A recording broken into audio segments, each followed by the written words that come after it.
आज के इस वीडियो में हम इकाई और दहाई के तस्वुर को समझेंगे। इकाई किसे कहते हैं अब हम समझेंगे।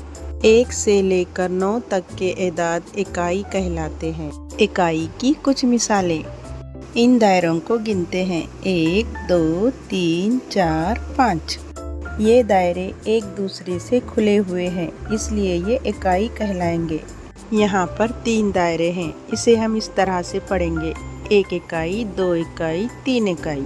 इन दायरों को पढ़ते हैं। 1 इकाई, 2 इकाई, 3 इकाई, 4 इकाई, 5 इकाई, 6 इकाई। 1 इकाई, 2 इकाई, 3 इकाई, 4 इकाई, 5 इकाई, 6 इकाई, 7 इकाई, 8 इकाई, 9 इकाई। 10 की पहचान।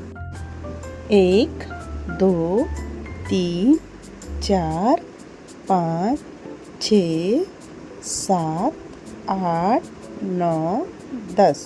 जब अशिया खुली होती हैं तो वो इकाई कहलाती हैं। यहाँ पर आप देख सकते हैं कि तमाम ही दायरों को हमने अलग अलग रखा है। इन 10 दायरों का एक ग्रुप बना ले तो वो बन जाता है 1 दहाई। 10 दायरों को मिलाने पर 1 दहाई होता है। यहाँ पर हम 2 इकाई दायरे बनाते हैं। चलें अब इसे पढ़ते हैं। 1 दहाई यानी 10। 10 में 2 इकाई मिलाते हैं 11, 12। 1 दहाई, 2 इकाई, 12।